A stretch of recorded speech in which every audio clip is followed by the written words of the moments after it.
Gislang. Ces derniers temps, j'ai pas mal eu l'occasion de prendre le Shinkansen. C'est le Shinkansen, le train le plus rapide et le plus beau du monde. Petit fil sur quelques faits par rapport au célèbre train à grande vitesse japonais que tout le monde compare au TGV. Le Shinkansen existe depuis 1964, date de l'inauguration de la ligne Tokyo-Osaka avec le modèle 0. Tout le monde était content car le Japon avait enfin réussi à innover. À l'époque, le trajet se faisait en 4 heures contre 2h33 aujourd'hui. Le nom de Shinkansen date de 1940. À l'époque, on voulait traverser le pays avec des locomotives qui montaient à 200 km/h. Les militaires étaient tellement en roue libre à l'époque qu'ils parlaient de l'étendre à Pékin, Singapour et même au Transsibérien. Le Shinkansen dispose de 2764 km de ligne grande vitesse et peut effectuer des pointes à 320 km/h, ligne du Tohoku. Son record est de 443 km/h en 1994. Le TGV, lui, a 2800 km de ligne, roule également à 320 km/h et son record est de 574,8 km/h, record mondial sur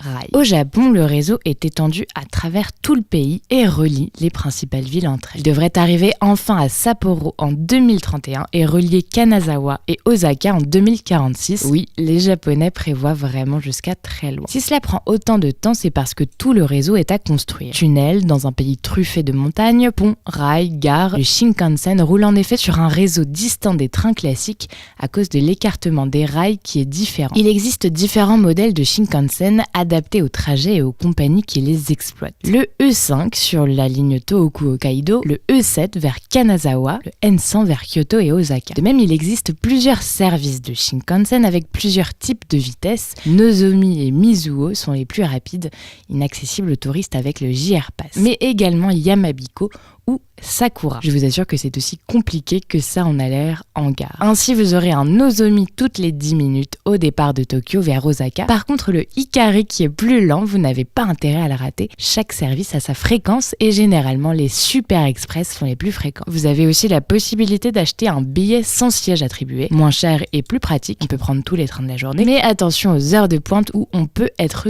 debout. Et aussi, certains services n'ont que des sièges réservés parce que c'est comme ça. Le Shinkansen est à prix fixe et n'a pas un prix qui s'adapte en fonction du train comme le TGV. En gros, vous payez un tarif prohibitif quelle que soit la saison, le train, l'heure, le jour. Parce que ouais, le Shinkansen est horriblement cher. Comptez 106 € pour aller à Kyoto en 2h15 en Nozomi. Le prix change en fonction de la nature du siège. 106 € avec siège réservé, 100 € en non réservé et 143 en première classe. Le Paris-Strasbourg à 40 € me manque. Parfois, on peut vous donner 2 billets. Vu que vous payez le train et votre siège, il s'agit de ne pas se tromper à l'entrée dans la gare sous peine de verser de grosses larmes devant les portes. Qui sont les mecs qui pensaient que ce serait une bonne idée? Aussi, on ne peut pas acheter ces billets sur internet. Au mieux, on peut les réserver comme avec JR East, mais en général, il faut les acheter en gare. Ce pays dispose de toilettes chauffantes avec jet rotatif, mais pas d'un site internet pour acheter les billets de train. Maintenant que vous avez vos billets,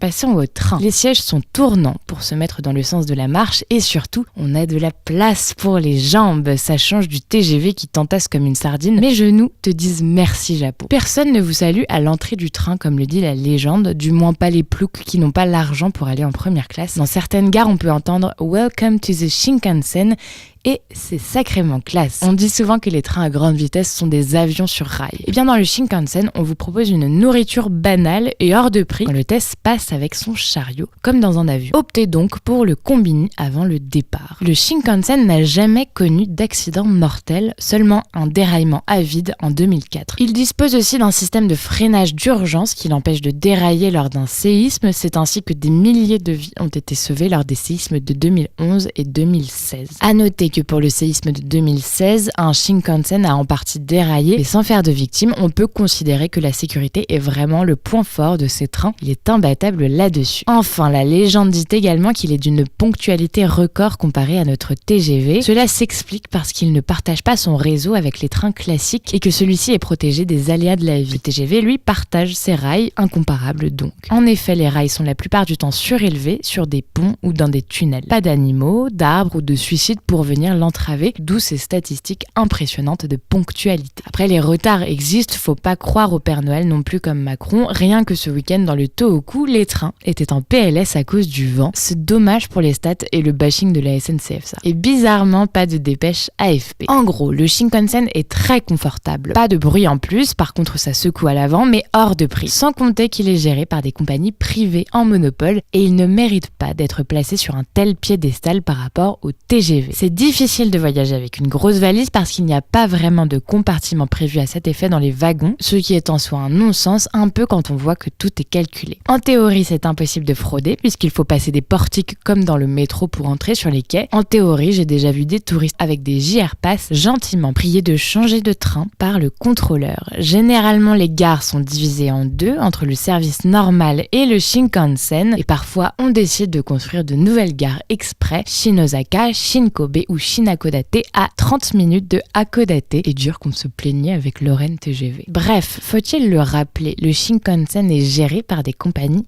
privées. Seul JR Hokkaido est détenu par des fonds publics, ces compagnies sont donc en monopole.